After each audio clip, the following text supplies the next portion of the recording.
Maybe one of the very few silver-ish linings of the pandemic is that it became much easier to talk about loneliness when people were isolated and literally socially distant. And that's good, because even before COVID, there was mounting concern about a loneliness epidemic. That was raised again recently by the American Surgeon General, who called for a national strategy there on social cohesion and connection. With us on what they're seeing here and how to tackle loneliness, we're joined by Pete Bombaci. He is founder and executive director of the not-for-profit GenWell Project that aims to be a Canadian-led global human connection movement. David Kepes is here, CEO of CompanionLink, a registered charity that connects isolated people, particularly seniors, with volunteers for social connection. Miriam Amdur, founder of the 52 Friends Project, which is on a mission to reduce the stigma around loneliness and prioritize friendship. And Steve Joordens, professor of psychology at the University of Toronto Scarborough. And it is great to have all of you around our table tonight for what is, sadly, a very timely discussion. And I want to set it up, if I can, with the following graphic. Sheldon, why don't you bring these numbers up and I'll read along for those listening on podcast at home. How lonely are we? We asked the question. 60% of Canadians are feeling somewhat or much lonelier since the start of the pandemic. 60%. 40% of Canadians say they want to have more friends. 77% of people who have poor self-rated physical health are also lonely. There's a connection there. Let's do some more. Gen Z or Z, depending on how you want to pronounce it, mid-teens to 24. That's the loneliest generation today compared to all the older generational cohorts. Those who greeted strangers at least once a week were almost 3 times more likely to be happy. All of this data, incidentally, from the Canadian Social Connection Survey from the year 2021. All right, let's find out about what all of you do. David, CompanionLink is what? So CompanionLink is a charity that matches volunteers one-on-one with socially isolated seniors. And at its absolute core concept is the goal to just make a friend. You can't put a value on the feeling of being valued, and to have someone who knows your name, who wants to hear from you, who wants to pay attention to you. And it's something that, as you just noted, we are all, but certainly from my perspective, seniors in particular, are lacking today. Why did you start it? So I started CompanionLink about 3 years ago. In fact, almost to the day now. My grandparents were at a long-term care facility in Toronto that was the site of one of the early major outbreaks of COVID-19. Both my grandparents contracted it. My grandmother fortunately survived. My grandfather passed away shortly thereafter. And of course, if you cast your mind back to that time, this is the beginning of the lockdowns. So at that time, my wife, myself, and a friend of ours, we approached the home and said, how would you feel about us FaceTiming the residents just to keep them company? And that grassroots effort snowballed into the organization that we have today. Great. 52 Friends is what?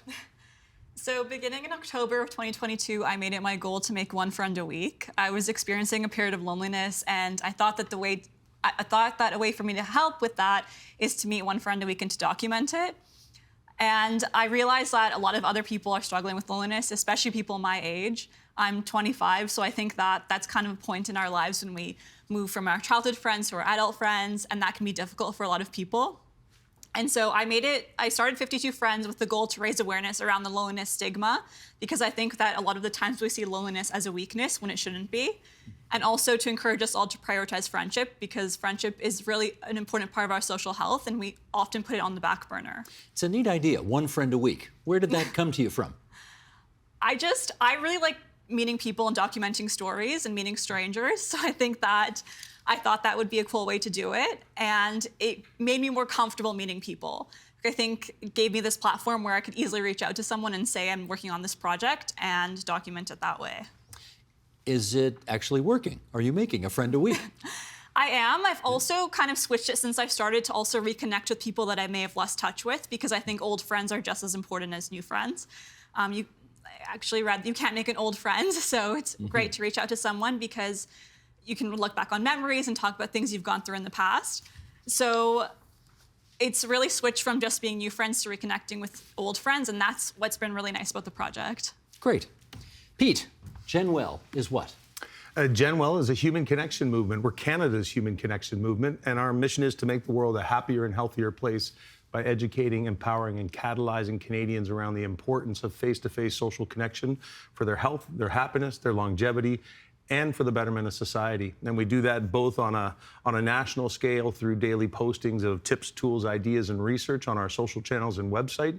But we also work in workplaces, in classrooms, in communities, educating people about the importance of their social health, which has a positive impact on their mental and physical health. And why did you start it? Do you know, it's interesting. It happened not far from this studio during the summer blackout of 2003, when what I saw that night was when we turned off all the other distractions that we have in our life, people came together and they connected face to face, and oftentimes with people, whether it was a neighbor that they used to walk by or wave at as they were leaving, but they never knew each other, but they took the time that night. And I have stories from neighborhoods to workplaces where people who'd never talked before built strong friendships that have carried on from that day. And what you really realize is sometimes we just need an excuse, a catalyst, and certainly an understanding of why connecting with people is so important for our health and happiness. Well, I can tell you all, and our viewers and listeners as well, that the catalyst for the program you're on right now is this guy sitting right here, who's been a guest on our program many times in the past, but you thought this was a particularly good time to revisit this issue. How come? Yeah, well, I mean, during the pandemic, I was trying to find ways to help, and I knew everybody was very anxious, so I created a free course to help people understand anxiety and manage it. But I was also routinely in the media giving tips and suggestions about what people should do. And one of those tips and suggestions, a big one, is social connection. The research is just so clear on how powerful a tool this is, literally to bring people happiness, to help their physical health, to help their social health. Well, it is their social health, sorry, their mental health. Those three things we can kind of consider all tied together, and the social health really feeds the other two. So I'm sort of coming at it from a scientific perspective. What scientists really need are people that are taking this data and mobilizing it and bringing it to the people that need it. And all three of these people became heroes to me. I was sort of, during the pandemic, I've been looking for heroes, and I've been finding them. And so any chance to work with them and to support what they're doing, I'm there 100%. We know that during the pandemic, it was a really, really tough and you might even say awful time for so many people in terms of human connection. Now that the pandemic is, I don't want to say over, but shall we say more manageable, more under control, are we coming out of that? Well, I mean, there's a bit of a hangover, a bit of a shadow, I think. I mean, it was a long enough period of time that people have sort of restructured habits a little bit. There's also the potential of fear that's come out of the pandemic. We associate a lot of anxiety with close proximity to other people and such. And so, you know, I think it was an issue, and Pete can tell you this well, before the pandemic already, but I think the pandemic has just sort of exacerbated it more, and especially, as you suggested, for those younger people who are, I think, really struggling now. Do you see that, Pete? Because I got to tell you, I do notice, as odd as this sounds, many people I bump into have kind of forgotten how to have face-to-face contact. They've spent so much time on their devices over the pandemic, they've lost the skill of interpersonal connection. You see that? I think we can see this just when we think about not going to the gym for a period of time. And what's it like when we go back to the gym that first time? It's not so easy. And so I think what we're seeing is people have gotten set in new ways, you know, whether that's binge watching TV, whether that's on your digital technology, whatever the other solutions were to help us cope with 2 years of being masked up and locked down. Now we actually have to help people. And this is really what the movement's all about, which is the solution to our disconnected world should not be a medical one where we wait until people are lonely or sick before we try to help. It's about awakening all Canadians, 38 million of us, to say, hey, you can be part of the solution. And it starts with saying hello to a neighbor, saying hello to somebody that you walk by as a stranger, talking to old friends, to old colleagues. We can all be part of the solution.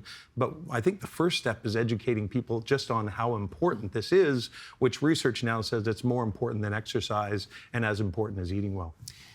Have you found, I mean, you're the youngest among us here, and have you found that some of your friends have kind of lost the skill or forgotten how to communicate with each other? I think so. I also think that happened to me, and that's why I started the project. Because we were spending all this time at home, working from home, only really talking to one another over text. And I think that we lost the ability to be able to have in-depth conversations and have quality conversations. And I've noticed that among my friends, and I think that's why our friendships have weakened, is because we lost the skill, and then we start to think that we don't need to work on it, that we just become comfortable with the way that we're living.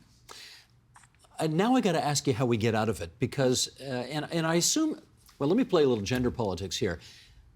I appreciate the fact that you think it's a great idea that we should all go out and try and meet a new friend a week, and the health benefits that will come from that. But there are obviously, there will be women who are watching this right now who will say to themselves, I'm not really comfortable with the idea of a guy who I don't know just sort of getting in my personal space and saying hi to me in public. I know they think they're being friendly, but we live in a different era nowadays. How do we figure all that out? I think that you need to have tact in all of your interactions. So it's just important to think like what I want. Just be tactful, I think, and be mindful of other people's space. I think we can usually feel when someone wants us to come up to them or not. So think of the environment that you're in. If you're at a networking event, you probably don't mind if people are coming up to you. If you're talking to your neighbor, you probably don't mind if he comes up to you. Mm-hmm.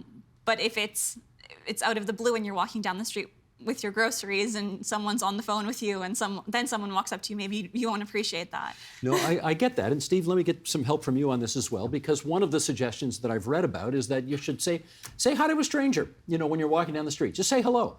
Now, some people are going to be a little put off by that. So how do we handle all this? Yeah, I mean, the research is kind of interesting. So the research suggests that most of us, if we're asked, what's going to happen if you go talk to a stranger, we think it's going to end horribly. We have what's called a fear of negative evaluation. We think they're not going to like us, they're not going to whatever.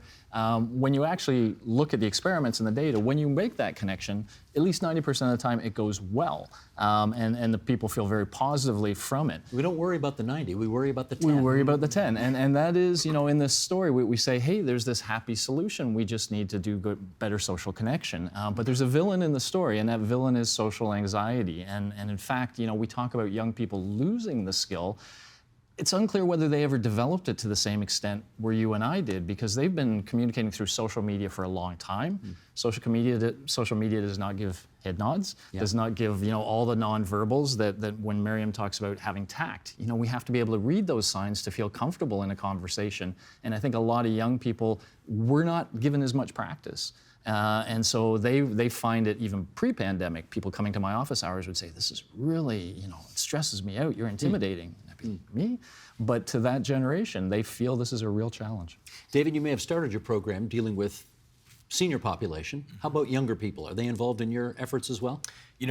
That was actually one of the biggest shifts for us about a year into our organization. I mean, we remain focused on reducing isolation amongst seniors, but the benefit to the volunteer, and we work with so many people who are, at sort of the student age or in their 20s or early 30s, what they can learn and what they can benefit from interacting with someone who's from a different generation is absolutely extraordinary.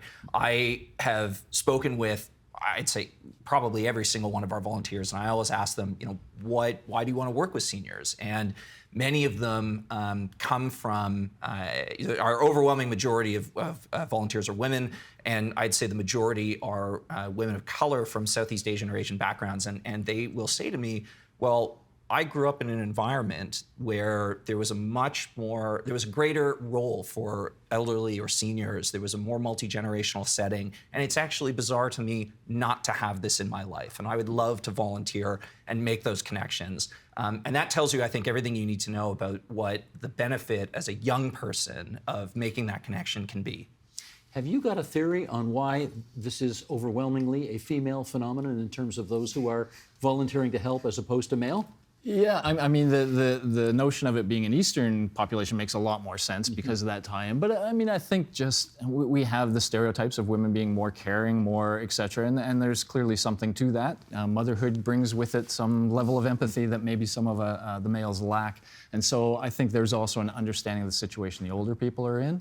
And yeah, just that they're more willing to, I think, come to these sort of social, emotional kinds of situations like that. Pete, you got any advice for us on this stranger danger issue? How we try to be friendly and establish connection while at the same time having the skill to read cues that may say, Keep your distance? Yeah, well, I think the first thing is recognizing that over 90% of the time, as Steve pointed out, it actually ends up in a positive experience.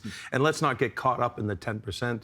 But to Miriam's comment, it's, we shouldn't be taking away the same protocols that we've had in the past when the spiny senses go up and you say, I don't feel like this is a good situation for me. That shouldn't change. But, we have people that we walk by every day, whether we're standing in a line at a grocery store, we could be talking to a neighbor who lives 5 doors down instead of the one beside us, but we've never exchanged a conversation with them. This is really about awakening all Canadians to the importance of connection and getting it through many, many means in our daily lives. And I think, interestingly enough, because a lot of the social structures that were in our lives before the pandemic, we went to the gym, we used to go to the grocery store to get groceries, we used to go to the office and have a walk to the coffee shop or the lunchroom or all the different places we went. Those have been removed from our lives. And I think when we think about the opportunity that stays within talking to strangers, that we've told people for 50 years, don't talk to strangers.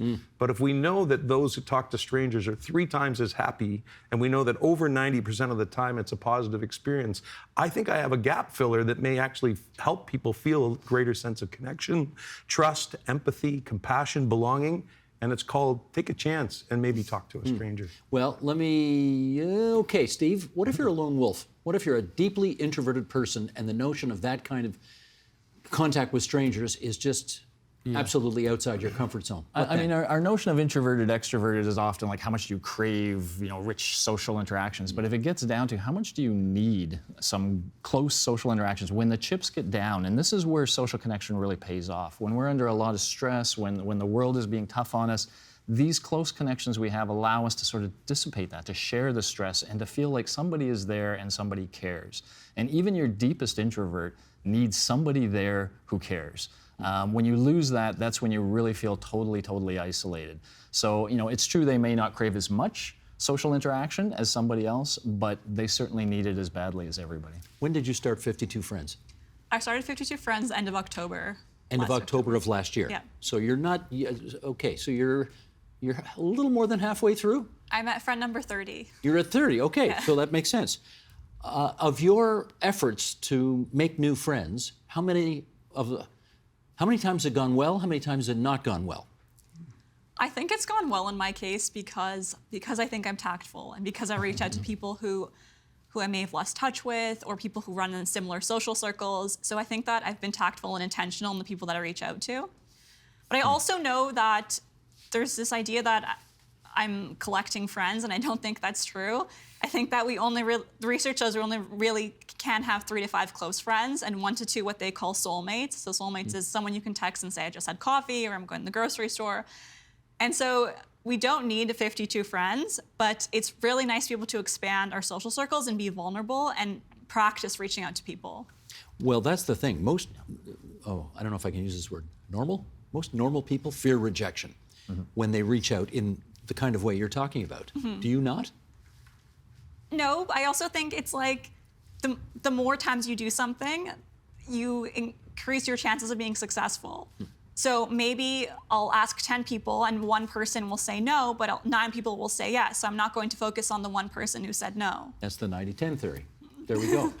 Well, and I think Miriam's called something out a couple times, and it's part of everything that David's doing, Miriam's doing, and we're doing at the GenWell Project is giving people permission. So Miriam has her project, which allows her the confidence to say, I'm going to reach out to you because I'm doing this project for 52 Friends. David has it because I'm reaching out because I'm part of this program that's trying to build a more connected senior in Canada.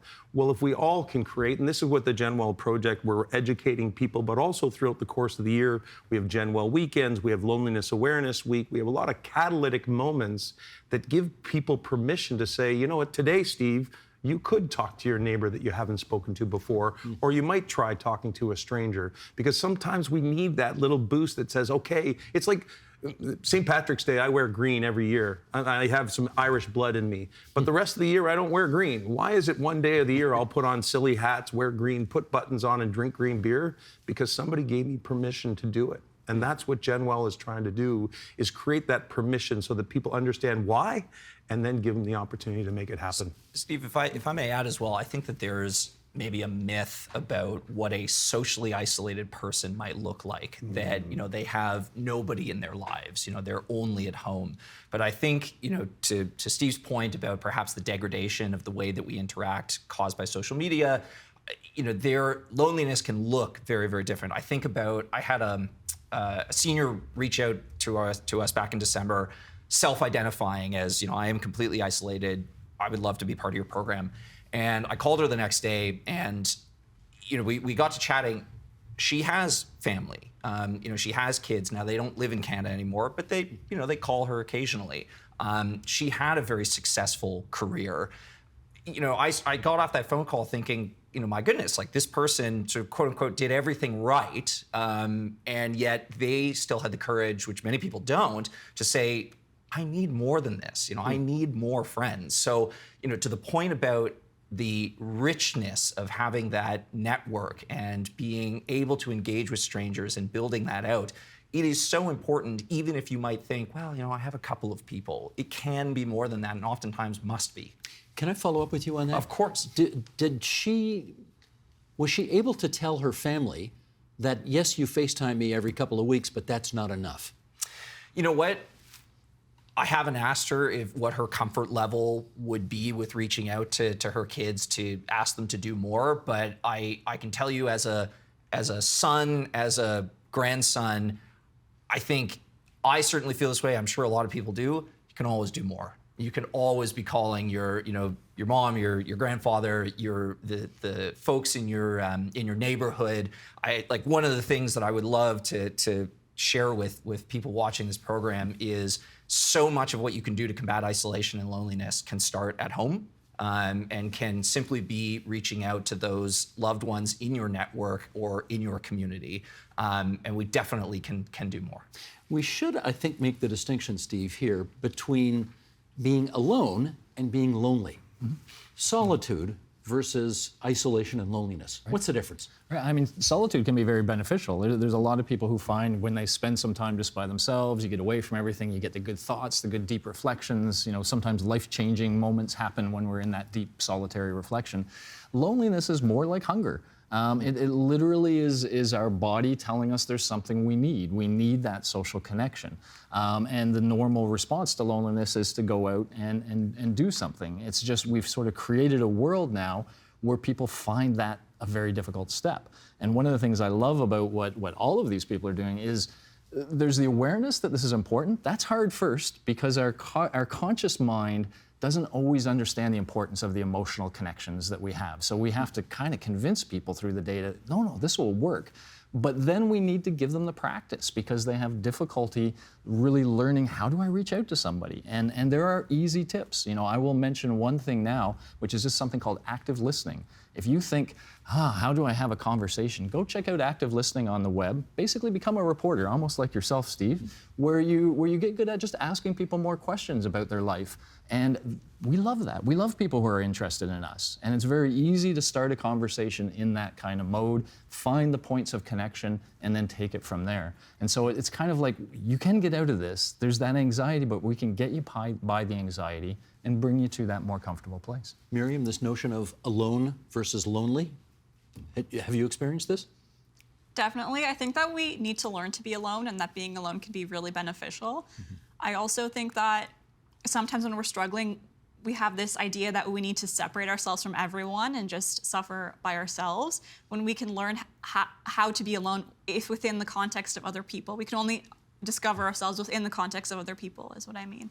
And then so once we learn how to be with people, we can learn how to do both at the same time, is what I'm trying to say. Is you can also enjoy your time alone, enjoy your solitude, and enjoy your time in relationships. Right. All right, in our remaining moments here, let me just take everybody down the road. If we all follow your advice, let's say we all just take that extra step, we make that effort to talk to that stranger, we try to make some new friends, we try to stay in touch with our senior relatives and so on. Steve, take us 5 years down the road. What does society look like? I mean, we know how polarized society is right now, and that's caused by a lack of trust, a feeling that that person is other, different, etc. What social connection does is tear that all down. It literally, the more we interact with others, the more we understand them, the less we fear them, and the better we're able to have good communications with them. So, you know, a lot of the things that we all gnash our teeth at when we look at society today, this is the path to making it better. Pete, what does our society look like 5 years down the road if we do more of what you suggest? Even as you asked the question, Steve, I became happier. I became motivated because the aspiration is to do just that. And what I think it creates is happier, healthier individuals, workplaces, communities, streets, homes, classrooms, and everybody starts to feel a greater sense of connection. And we know that the research says that when you have that sense of support and that sense of belonging in your whatever that group is, that you are happier and healthier, and over time, that will affect all of us. So I think it's a beautiful aspiration, and I think we can make the world a happier and healthier place. David, I happened to be in on a Zoom call yesterday with the former United Kingdom minister responsible for loneliness. You know, they appointed one in the recent government. And she said, being lonely is as adverse to your health as if you smoked 15 cigarettes a day. Yes. So take us down the road. What does a better society look like? Yeah, I mean, and I apologize for perhaps being the pessimist on the panel. I mean, the scale and scope of the problem is quite dire. I mean, if you look between, say, 2015 to 2035, as a percentage of the population, people older than 65 will go from about 1 in 6 to 1 in 4. And if you are socially isolated at 65, you can expect to live about 3 to 5 years fewer than somebody who has a nourishing social life. One of the things that we say at CompanionLink is, you know, let's give those years back.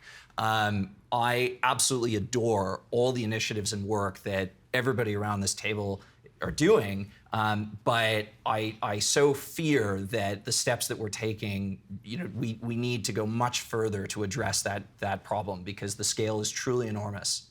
We got 20 seconds left for you to tell us where you're going to find your next 22 friends. I think that kind of playing off of what we're just talking about is we need to be a friendlier collective. And I think when we're a friendlier collective, it's easier to make friends.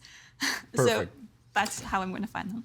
That's great. I want to thank all of you for coming onto our program tonight, starting here on the right side of the table, David Kepes and Miriam Amdur, and on the other side of the table, Pete Bombaci and Steve Joordens. Really important, timely conversation. Thanks for coming in tonight, everybody. Thank you so much. Thank you, Steve. The Agenda with Steve Paikin is made possible through generous philanthropic contributions from viewers like you. Thank you for supporting TVO's journalism.